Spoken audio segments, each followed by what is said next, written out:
Mi nombre es Arturo Sánchez.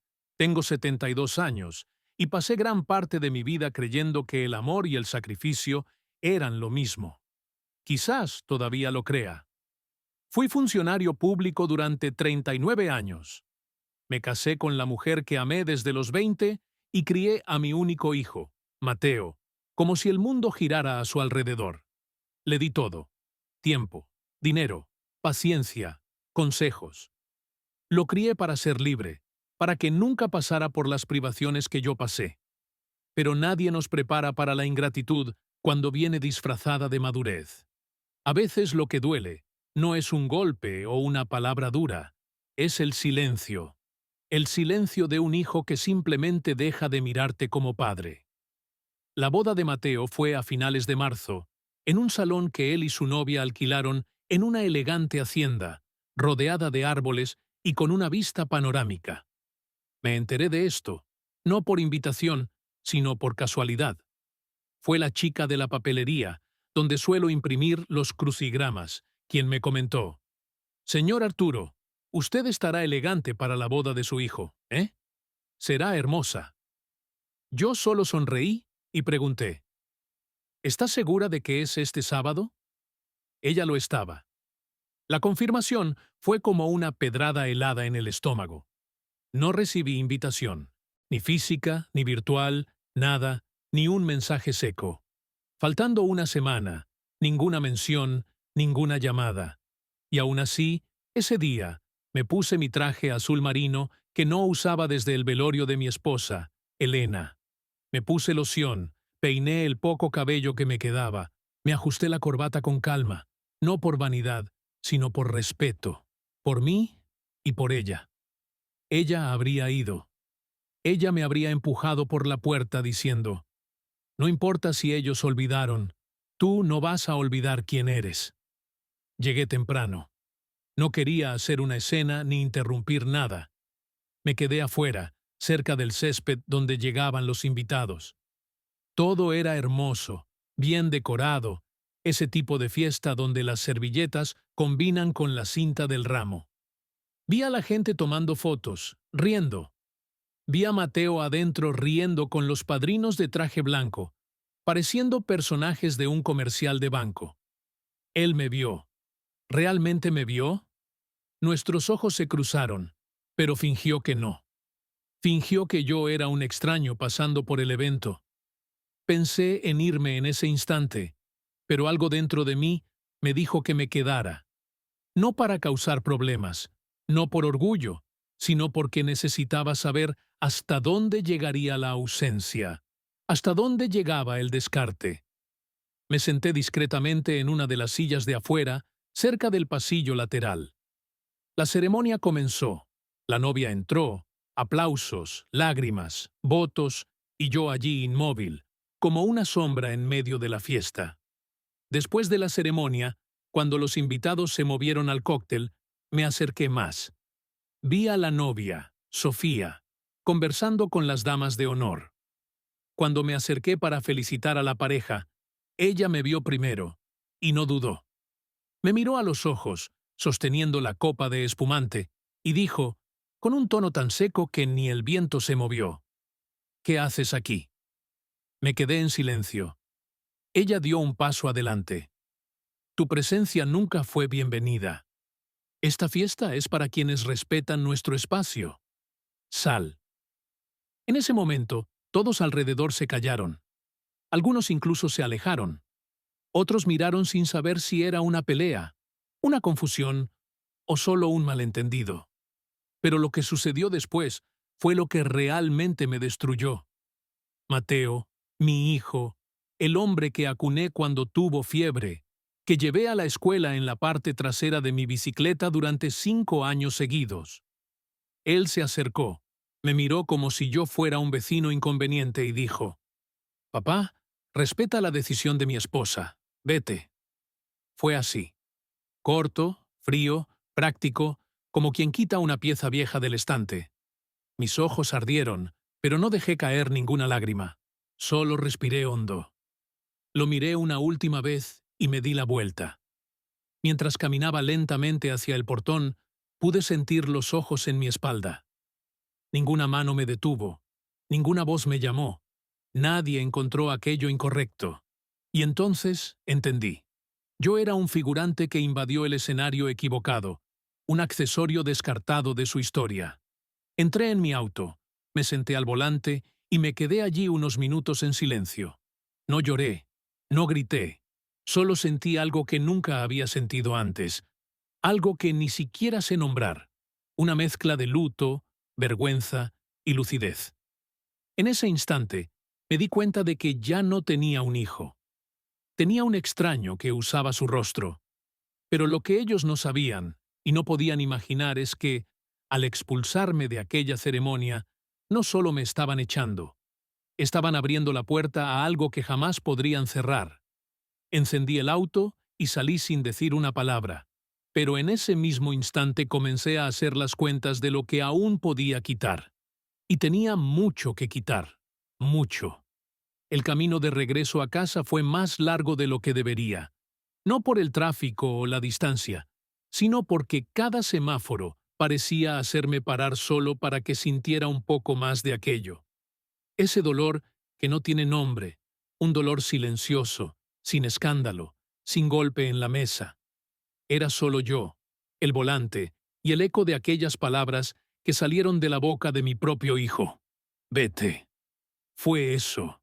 3 palabras, 3 puñaladas, una sentencia que ni el juez más despiadado sería capaz de decir con tanta naturalidad. Llegué a casa y dejé el auto en el garaje sin apagar la radio. Las noticias hablaban de alguna elección o de un aumento en el precio del arroz. No sé, ni escuchaba. Me senté en el sillón que más le gustaba a Elena, todavía con el traje puesto. Era casi medianoche. No encendí la luz, no me quité los zapatos, solo me quedé allí sentado, con el silencio vistiéndome como un abrigo pesado. No dormí esa noche. Revisé los detalles de mi vida como quien busca un error en una cuenta antigua. ¿Dónde me equivoqué? ¿Fui demasiado padre? ¿Fui ausente? ¿Lo mimé? ¿O crié a un hombre que aprendió a fingir que yo no existía cada vez que el amor le parecía inconveniente? Pensé en Elena. Si estuviera viva, me habría abrazado y dicho con esa voz suave: «Ya no es nuestro, Arturo. Nosotros solo criamos. Después, el mundo se encarga». Pero ella no estaba. Y el mundo, al parecer, no se estaba encargando. Estaba podando, expulsando, cambiando lo viejo por algo más bonito en la foto. Empecé a recordar los detalles de los años de escuela que pagué solo, del primer auto usado, pero confiable que le di cuando pasó el examen de ingreso a la universidad, del ahorro que abrí cuando él aún tenía 5 años, de cómo vendí el terreno que heredé de mi padre para ayudar con la entrada de la casa donde vivía con Sofía. Todo documentado, todo registrado, pero sin cobros, porque yo era padre, y los padres no cobran, los padres ayudan, los padres sostienen. Al menos eso era lo que yo creía. Esa madrugada me levanté, fui al armario del cuarto de visitas y saqué una caja antigua donde guardaba documentos, papeles que no veía desde hacía años, contratos, recibos, comprobantes de transferencia, escrituras. Tomé la carpeta roja, donde guardaba las copias de las transacciones que hice por confianza. Sin abogados, sin testigos, pero con rastros. Allí estaban los extractos bancarios del valor que transfería Mateo cuando dijo que necesitaba comprar un auto nuevo. La escritura de la casa, todavía a mi nombre como garantía, porque el banco no había aprobado su crédito. Su promesa de que un día lo regularizaría. Pues bien, nunca lo regularizó, y yo nunca cobré, nunca necesité, porque creía que el respeto no necesitaba contrato.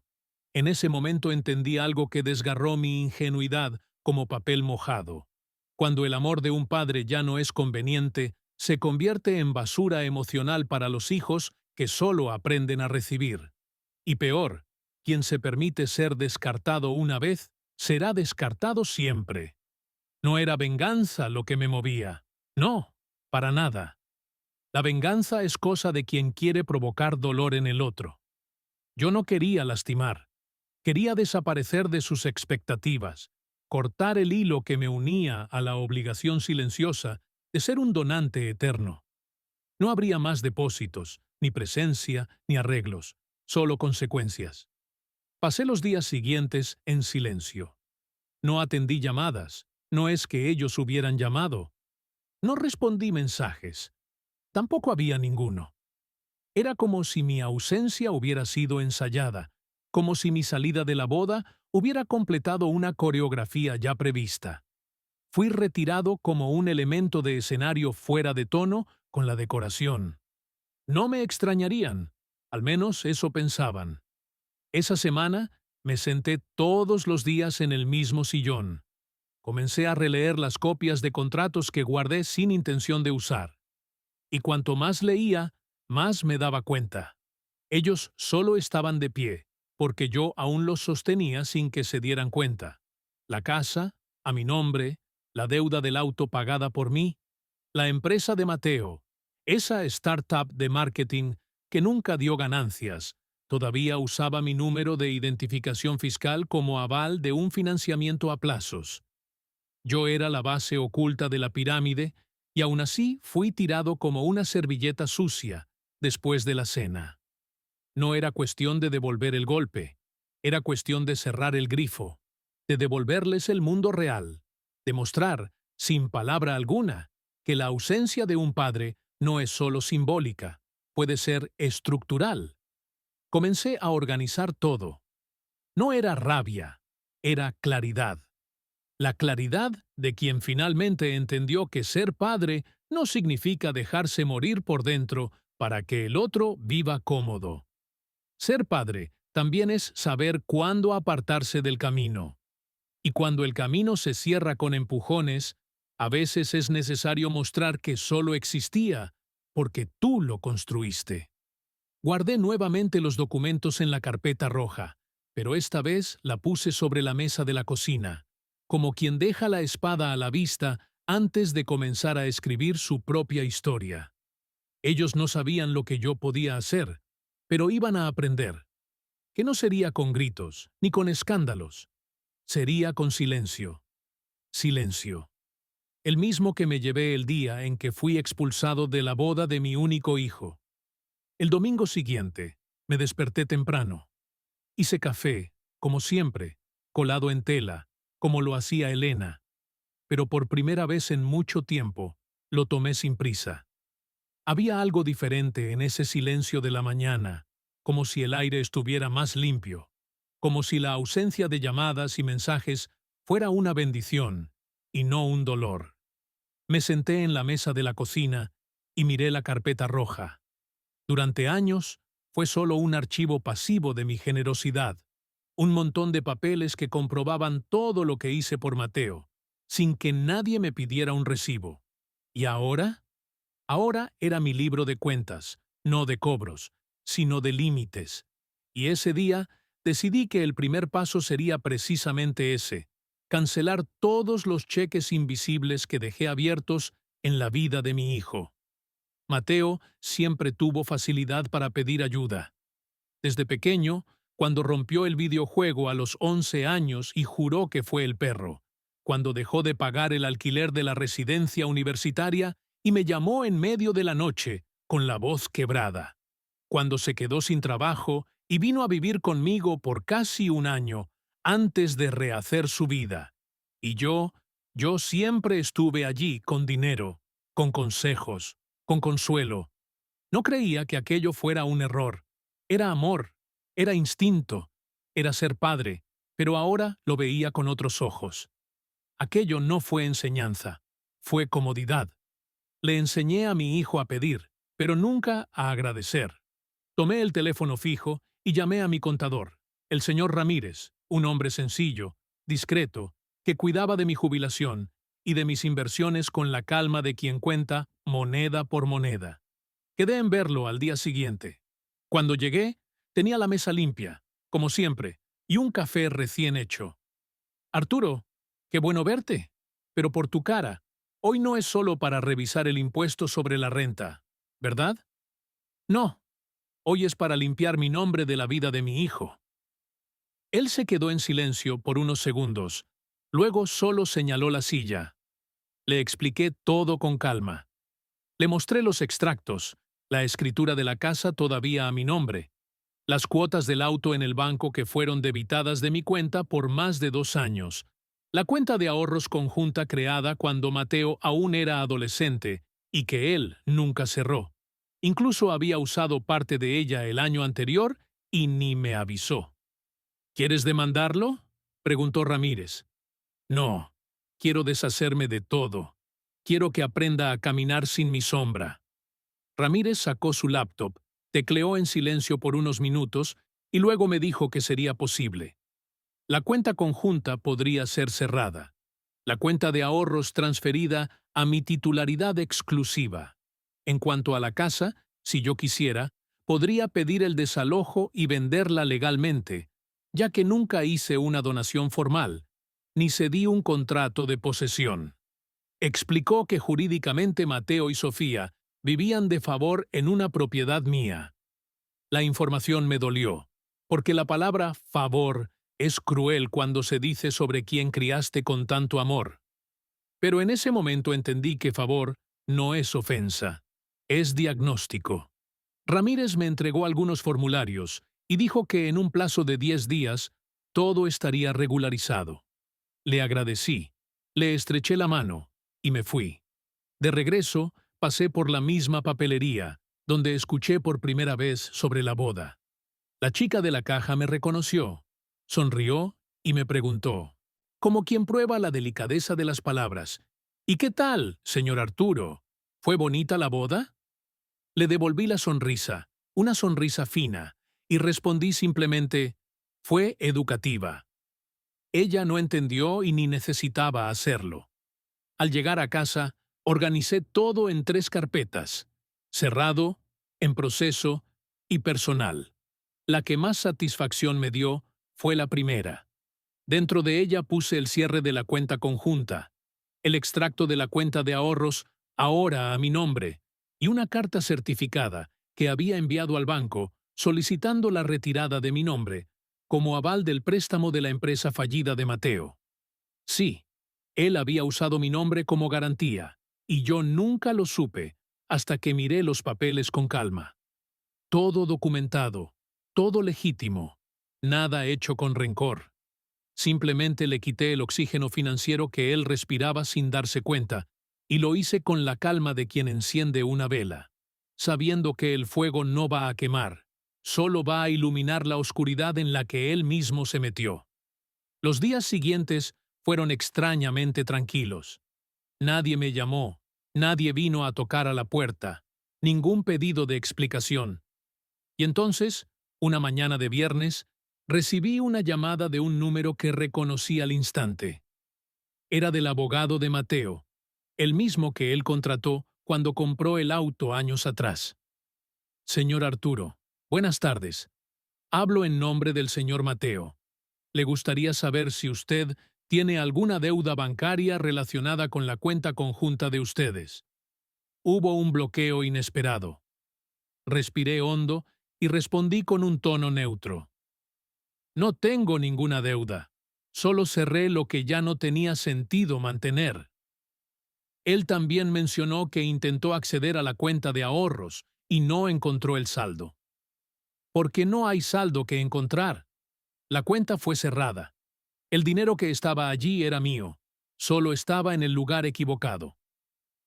Hubo un breve silencio al otro lado. Luego agradeció y colgó. Esa noche dormí con la cabeza ligera. Por primera vez desde la boda, soñé con Elena. Estaba sentada a mi lado, en el porche de la casa antigua, ofreciéndome una rebanada de pastel de maíz, y dijo simplemente, «Tardaste, pero aprendiste». Me desperté antes de que saliera el sol. Fui a la cocina, tomé un bolígrafo y escribí en un papel. Los cheques que nunca cobré ahora han sido cancelados. La cuenta está cerrada. Pegué la nota en la puerta del refrigerador. No para que nadie la viera, solo para que yo nunca olvidara lo que es tener voz sin necesidad de gritar. Ellos aún no lo sabían, pero aquello era solo el comienzo. La escritura de la casa donde vivían Mateo y Sofía estaba guardada en un sobre pardo, amarillento por el tiempo, con un doblez marcado en medio de tantas consultas. Era un papel simple, sin adornos, pero era, sin duda, la pieza más importante de todo lo que yo aún sostenía, la última ancla y también la más grande. Fue con ella que construyeron una vida, pero olvidando convenientemente que quien cedió ese terreno fui yo. Esa casa era una vivienda de 2 pisos, con 3 habitaciones en un condominio de clase media, al final de una calle tranquila. La compré cuando Mateo aún estaba comprometido, en un momento de entusiasmo paternal. En ese entonces, él dijo que el banco le había negado el financiamiento debido a los ingresos de Sofía, y me pidió ayuda solo hasta que ellos se estabilizaran. Firmé los papeles, di la entrada con parte del dinero que Elena había dejado y la puse a mi nombre. Él prometió: «En 1 año la transferimos, papá, lo juro». Eso fue hace 4 años. Nunca firmé una donación, nunca hice un contrato de comodato, nunca hice nada. Solo confié porque cuando el amor es más grande que el miedo, uno olvida que la ley existe por un motivo, y el motivo ahora era claro: protección contra la ingratitud. Esa semana, con los documentos de la cuenta y los ahorros resueltos, me senté en la sala con la escritura abierta sobre la mesa.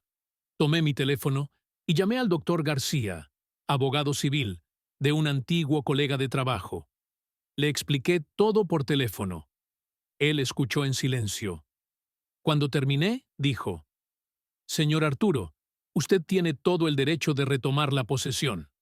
Si quiere, podemos notificar extrajudicialmente y proponer un acuerdo, pero si prefiere, podemos proceder directamente con el desalojo. Quiero hacerlo con dignidad, doctor, pero quiero que quede claro: la fiesta terminó».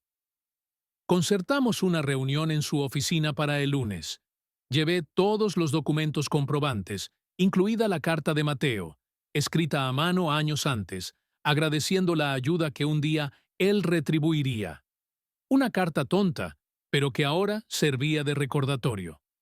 Él sabía, siempre supo que aquello era un favor, no un derecho. García preparó el expediente en pocos días. La escritura hablaba por sí misma. No había ningún documento que transfiriera, cediera o legitimara. La permanencia de ellos en esa casa era mía, con todas las letras, e incluso si fuera impugnada, las pruebas de mantenimiento, el impuesto predial pagado, las obras hechas por mí, todo eso sustentaba el argumento. Yo no estaba desalojando a una familia sin techo. Estaba terminando un favor que se convirtió en una ofensa. El viernes de la misma semana, la notificación fue entregada. Me avisaron por correo electrónico. Un oficial de justicia se presentó en la dirección con un sobre sellado. No fui. No quería ver, ni quería saber si Sofía gritó o si Mateo intentó negociar en el momento.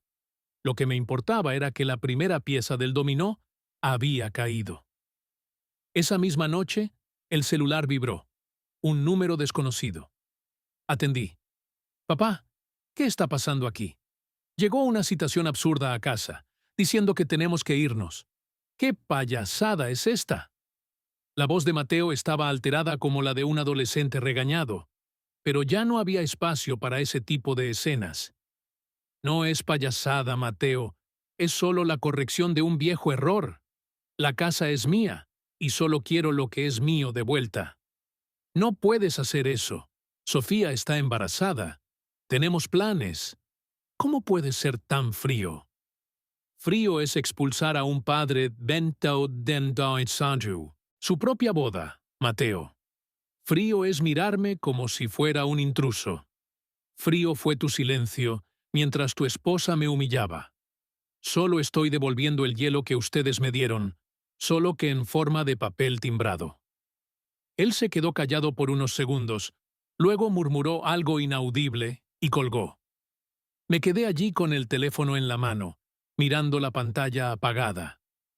No temblé, no lloré, ni respiré hondo, porque ya no era sorpresa, era solo confirmación.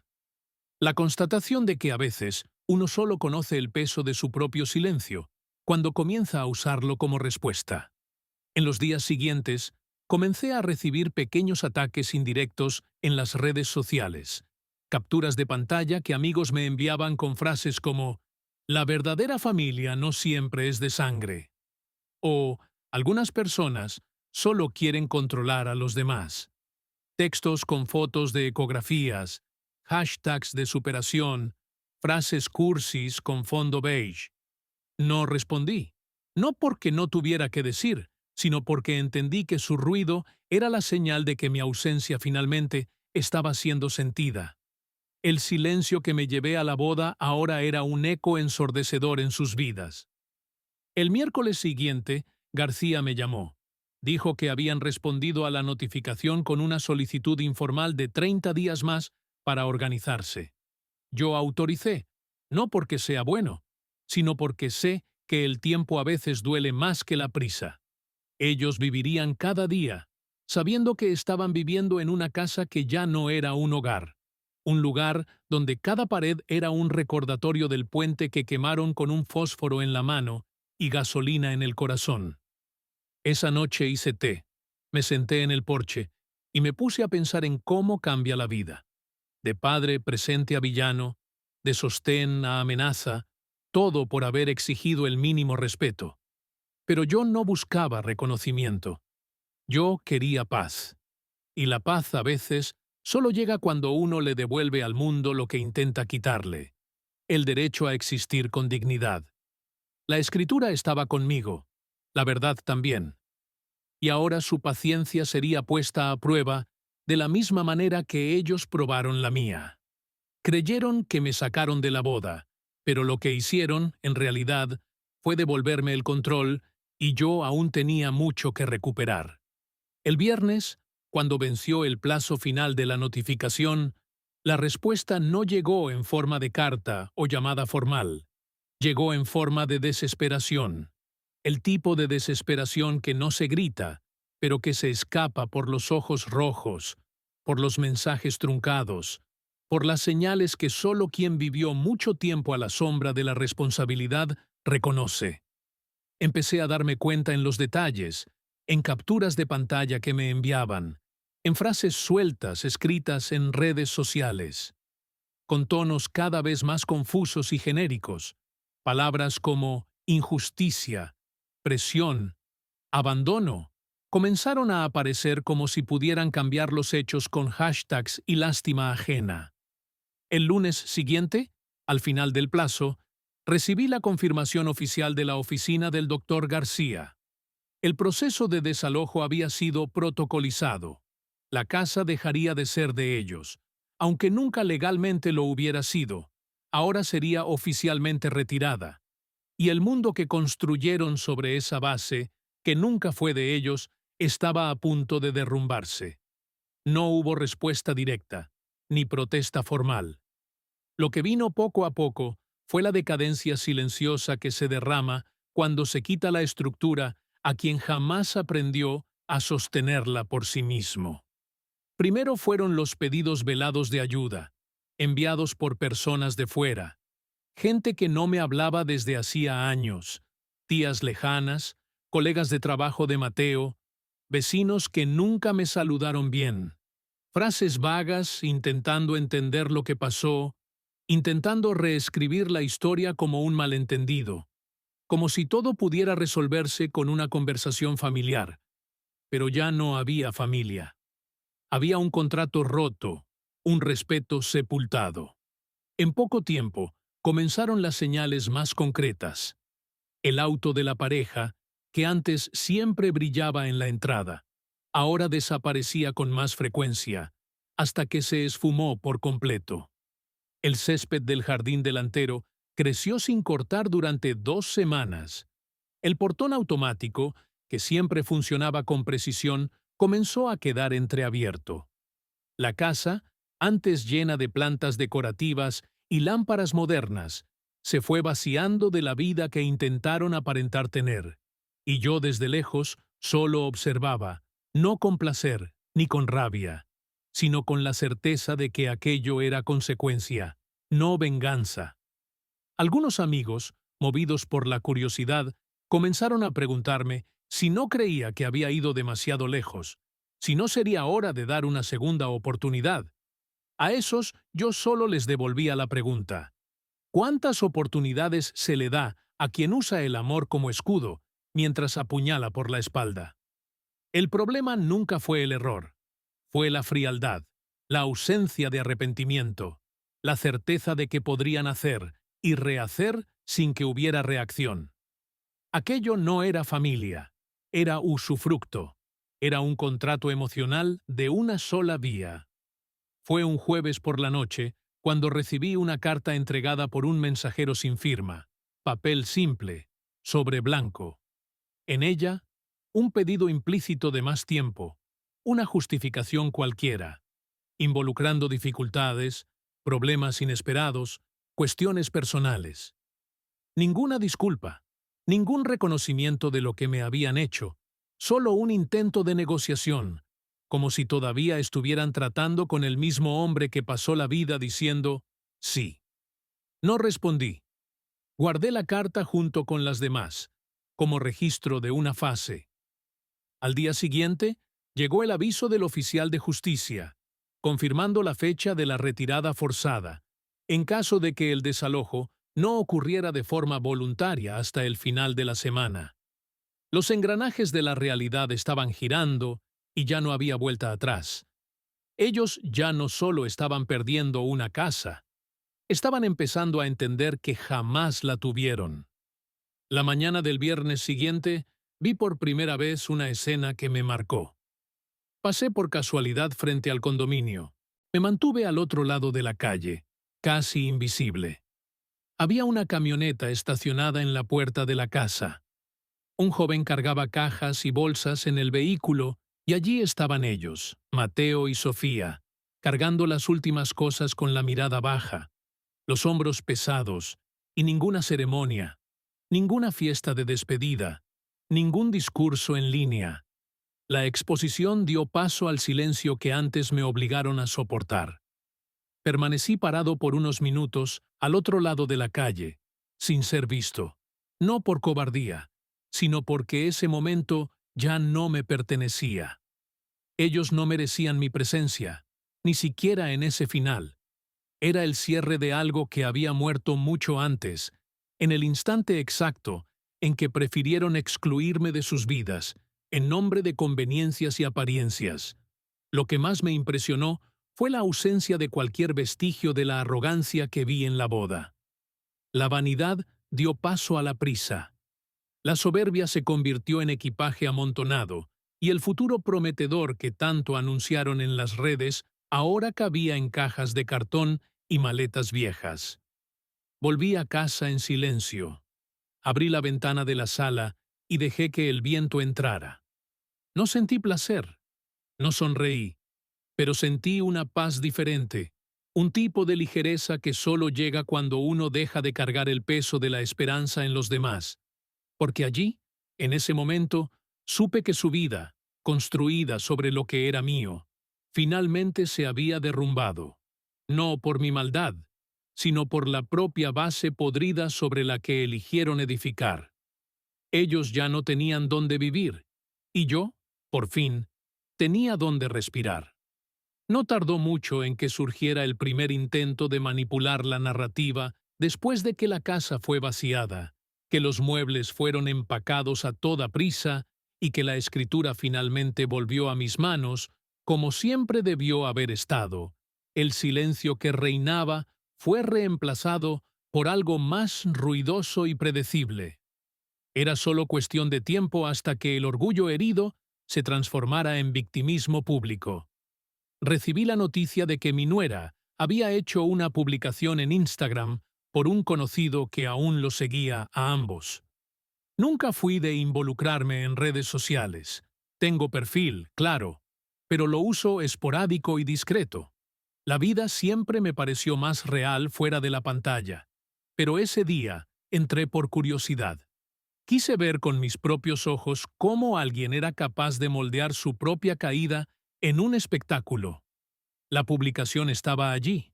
Una foto de la antigua casa, la casa que ellos habían llamado nuestro hogar, aunque nunca hubieran pagado un centavo real por ella. La leyenda venía cargada de sentimentalismo barato, construida con palabras elegidas para despertar lástima. Hablaba sobre comienzos difíciles, traiciones familiares, gente que finge amar, pero arranca el suelo a los demás. Un desfile de frases genéricas envueltas en filtros pastel y emojis tristes. Ninguna mención directa a mí, pero las indirectas eran lo suficientemente obvias como para que cualquiera con un mínimo de contexto entendiera la acusación.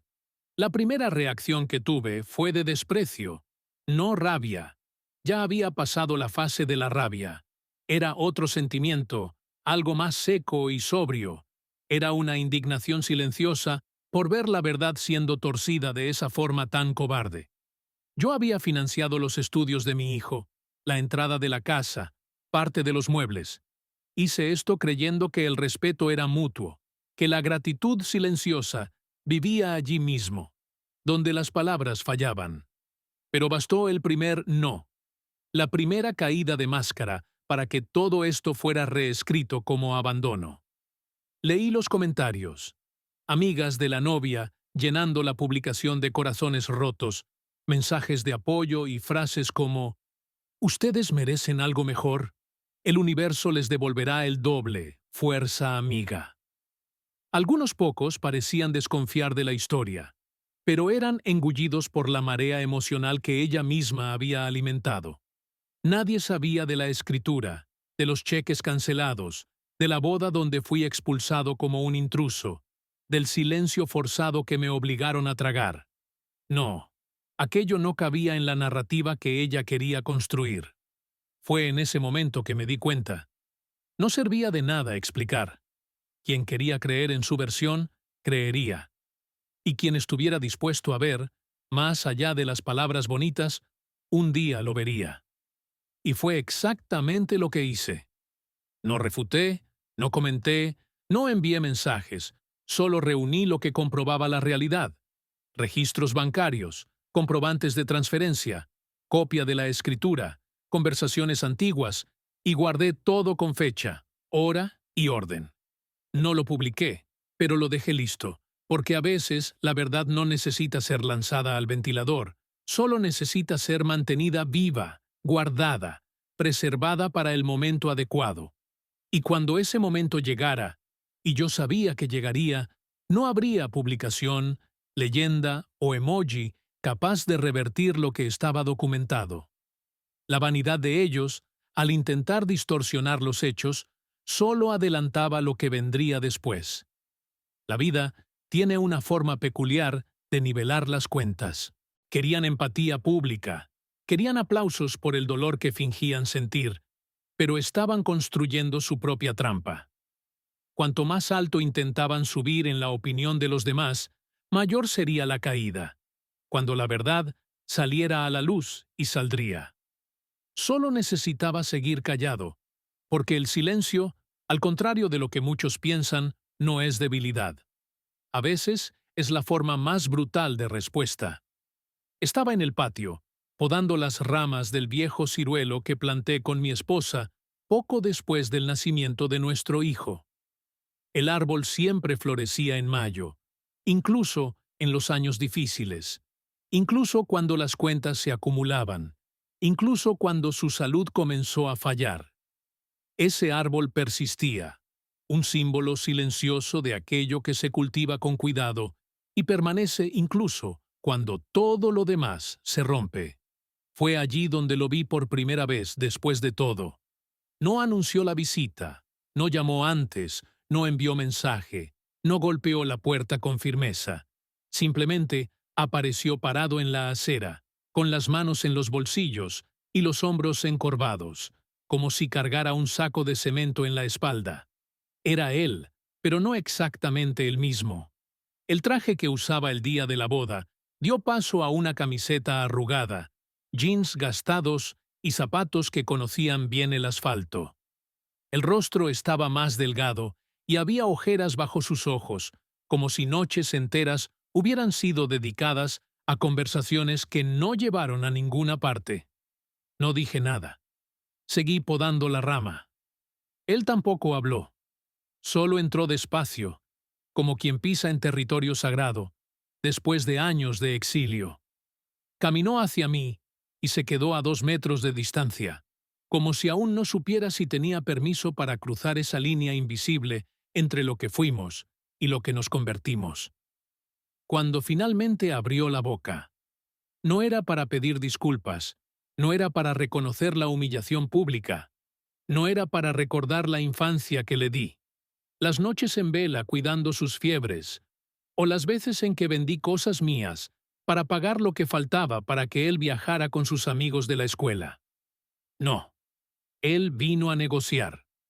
Habló sobre la situación delicada que estaban enfrentando, sobre cómo la casa nueva que habían intentado alquilar exigía un aval, cómo las tarjetas estaban bloqueadas, cómo la empresa de su esposa tenía problemas financieros, cómo él ahora se daba cuenta de que quizás hubo un exceso por todas partes. Intentó sugerir que deberíamos seguir adelante, que él quería reconstruir los lazos, pero el tono no era de arrepentimiento. Era el tono de quien necesita algo, pero no quiere admitirlo. Mientras él hablaba, yo solo pensaba en el ciruelo, en las ramas que podaba para que floreciera mejor, en las ramas que cortaba para que los buenos frutos tuvieran espacio. A veces es necesario podar lo que está enfermo para que el resto del árbol siga vivo. La metáfora era más clara que nunca.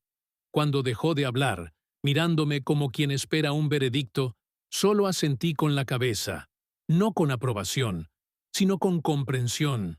Yo entendía perfectamente. No había venido por mí, vino por conveniencia, porque ahora veía valor donde antes solo había visto incomodidad, porque ahora que todo se derrumbaba, quería volver a apoyarse en la estructura que un día despreció. Pero era demasiado tarde. Respondí con la misma arma que él usó en ese salón de fiestas delante de decenas de personas. El silencio.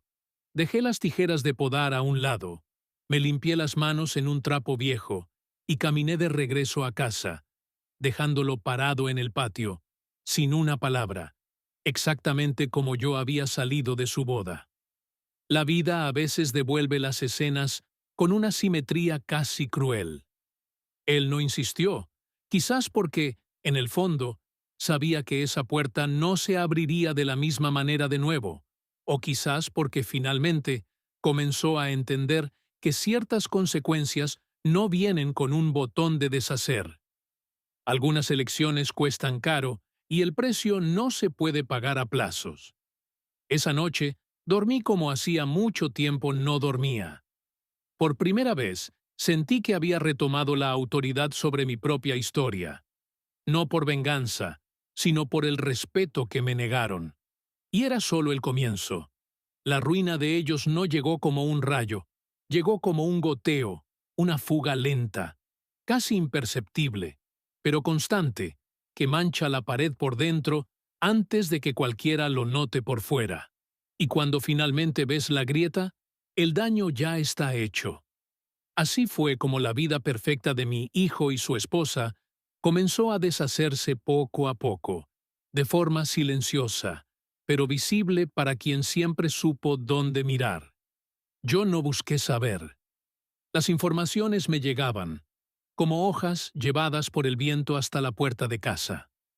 Un vecino comentó que el auto que usaban ahora era diferente, más viejo, con ruidos en el motor. Una ex colega de mi difunta esposa, que aún mantenía redes sociales activas, mencionó en una llamada casual que mi nuera había borrado la mayor parte de las fotos de la boda. Una foto, sin embargo, escapó del filtro.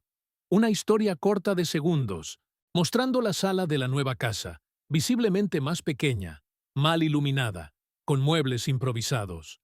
Poco a poco, las capas de esa farsa montada con tanto esfuerzo comenzaron a despegarse. La pareja, que antes publicaba viajes, cenas y regalos caros, ahora compartía frases de autoayuda y citas sobre resiliencia. El tono de los textos había cambiado. Ya no era celebración, era resistencia. El lenguaje de quien está intentando aferrarse a lo poco que le queda para no admitir que fracasó. Supe, sin buscarlo, que la tienda online de mi nuera había cerrado. Primero fueron los retrasos en los pedidos, luego los comentarios de clientes sin respuesta. Finalmente, la desaparición completa. Más tarde, un contacto lejano me confió que ella había intentado abrir un financiamiento con el nombre de su madre, negado por falta de comprobación de ingresos. No tardó mucho en que el estilo de vida comenzara a ser sustituido por discretos pedidos de ayuda, hechos a conocidos que sabían demasiado y hablaban poco. En cuanto a mi hijo, parecía perdido. No es que me haya buscado de nuevo. Después de esa visita en el patio, nunca más apareció. Pero oí decir que intentaba hacer trabajos temporales, cualquier cosa que pagara al menos lo básico. Quien se sentía por encima de los consejos que un día le di, ahora era subordinado de colegas que un día se negó a escuchar. La ironía de la vida es que cobra con la misma moneda que un día despreciaste, y con intereses. La gota que colmó el vaso, para muchos de los conocidos, fue el episodio de la tarjeta rechazada. En una cena de cumpleaños de un amigo en común, mi hijo intentó pagar parte de la cuenta, y la tarjeta simplemente se negó 3 veces. Uno de los presentes, que también estuvo en la boda y vio de cerca mi expulsión, me contó lo ocurrido con un dejo de vergüenza. Dijo que al ver aquello, nadie pudo disimular el silencio incómodo. La pareja que antes se presentaba como ejemplo de superación joven, ahora necesitaba compartir platos y explicar ausencias con excusas genéricas. Pero yo no me reía, ni me vengaba, ni se lo contaba a nadie. Solo observaba, no con placer, sino con firmeza, porque todo aquello que sucedía era solo el eco de lo que ellos mismos habían elegido. La vida no los derribó. Ellos escalaron cada escalón hacia la caída. Y, mientras tanto, yo replantaba, cuidaba la casa, hacía reformas antiguas que dejaba para después. Empecé a almorzar con viejos amigos. Descubrí el silencio, no como ausencia, sino como espacio, y, principalmente, me reconcilié conmigo mismo. Por primera vez en décadas, no me sentía usado, ni culpable, ni obligado a perdonar. Solo sentía paz. Ellos, por otro lado, aún estaban aprendiendo el precio de despreciar a quien te levantó. Y la lección estaba lejos de terminar. Lo que me dijeron fue que ella lloraba en el portón, que se quedó parada allí por casi 20 minutos, con la mirada fija en el suelo de piedras, como si cada detalle de la entrada de esa casa dijera algo que solo ella entendía. Y yo también entendí. Esa era la misma entrada donde mi esposa la vio dar sus primeros pasos, donde le tomé la foto con un girasol más grande que su cabeza, donde hice cuestión de plantar un árbol con su nombre grabado en una pequeña placa de madera. Era donde solía correr, con sus manos pequeñas intentando atrapar burbujas de jabón que explotaban antes de alcanzarlas. Y ahora era el lugar donde nadie abrió el portón. Ella creció. Ya no era la niña que dejaba notitas de colores con letra temblorosa. Y aún así, el recuerdo de ella pequeña fue lo que más me dolió ese día. Me dijeron que antes de irse, puso algo debajo de la reja. Era un sobre simple, doblado por la mitad, un papel pálido con mi nombre escrito con letra apurada, pero legible. Lo guardé por días sin abrir. Quizás porque sabía lo que había dentro. Quizás porque, en el fondo, quería mantener ese momento suspendido en el tiempo, como quien sostiene el último hilo de un lazo que ya se deshizo. Cuando finalmente lo leí, el contenido era predecible. palabras dulces, pero guiadas, expresiones que no combinaban con su edad, frases que intentaban recordarme lo que fui. Un abuelo genial, el único que iba a mis recitales, el que hacía el mejor arroz con pollo del mundo, y que terminaban con un pedido, que pensara en ella, que perdonara, que le diera una oportunidad. Era un mensaje escrito por ella, pero dictado por otra persona. Leía entre líneas la desesperación de quien había perdido el control, el intento final de usar el único puente que aún parecía en pie. Pero ellos olvidaron que ese puente ya estaba quemado hacía mucho tiempo y que quien lanzó el fósforo ni siquiera miró hacia atrás para ver las cenizas. Dicen que es cruel rechazar un pedido hecho por un niño, pero hay momentos en la vida en que ceder significa perpetuar el error. Aceptar esa aproximación, aunque vestida de inocencia, sería reabrir heridas que me había llevado meses coser. Sería permitir que los mismos que me tiraron usaran a una nieta como excusa para intentar volver. No por amor, sino por conveniencia. Y quizás esa haya sido la parte más amarga de todo. Ver a una niña siendo usada como escudo por adultos que perdieron la dignidad, pero aún sabían manipular. No respondí, ni abrí el portón. Enterré el papel en el patio, debajo del mismo árbol con su nombre, junto con un mensaje que escribí con mis propias manos. Nada agresivo, solo verdadero. Un recordatorio de que ella siempre fue amada, pero que el amor a veces también es distancia, y que un día, cuando sea lo suficientemente adulta para entender lo que pasó, quizás me busque por su cuenta, sin intermediarios, sin mensajes forzados. Mientras tanto, la casa seguía en silencio, pero era un silencio que ahora ya no me hería. Era un silencio limpio, firme, un silencio de quien aprendió que perdonar no es permitir, que ser padre no es ser rehén, y que ser abuelo, sobre todo, es enseñar con el ejemplo, aunque ese ejemplo sea el dolor de la ausencia. Ellos se equivocaron, intentaron borrar mi existencia para encajar en una fantasía de independencia y fracasaron, porque yo nunca necesité gritar para ser escuchado. Solo necesité irme. Y el eco de mi ausencia enseñó más que cualquier sermón. Ahora solo quedaba el final. La gente suele decir que el tiempo lo cura todo, pero no es del todo cierto. El tiempo no cura, revela. Muestra quién eras cuando todo estaba en calma y quién decides ser después de la tormenta. No necesité consuelo, ni frases hechas. Solo necesité sentarme en silencio en mi patio y observar las raíces del árbol que planté hace 28 años. El mismo árbol que creció junto con mi hijo. El mismo que ahora da sombra a la silla donde escribo estas palabras. Con el mismo cuidado que tuve cuando construí esta casa, ladrillo a ladrillo, creyendo que un día sería el lugar donde mi familia envejecería en paz. Eso no fue lo que pasó. Mi hijo eligió otro camino. Y no lo digo con rabia, lo digo con claridad. Él no solo eligió seguir otro camino, optó por escupir en el suelo donde aprendió a caminar.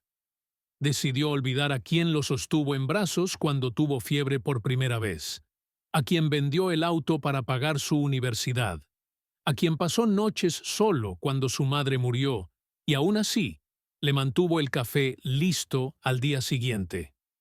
Todo eso no quiso recordar. Y si me preguntas qué fue lo que más dolió, no fue el hecho de que me expulsara de la boda, ni las miradas de los invitados, ni el nudo en el pecho cuando volví a casa ese día solo. Lo que más dolió fue darme cuenta de que él ya no era mi hijo, incluso antes de eso, que la decisión de borrarme de su vida no fue tomada en ese altar. Fue madurada en silencio, cultivada en la arrogancia, regada por la influencia de una mujer que nunca me miró a los ojos, y sobre todo, aceptada por él con la frialdad de quien ya no siente. Se convirtió en alguien que no reconozco, un extraño que viste el rostro del niño que un día voló cometas conmigo en el campo detrás de la escuela. Un extraño que lleva mi apellido, pero ya no sabe su peso. Y fue por eso que, con el tiempo, aprendí a reformular la frase que tanto me decían. No perdí un hijo. Me libré de un extraño, de alguien que ya no tenía lugar en mi vida. No porque yo cerré la puerta, sino porque él nunca más tocó. Hoy mi casa está en paz, sin gritos, sin reproches, sin esa constante sensación de estar siendo observado como un estorbo.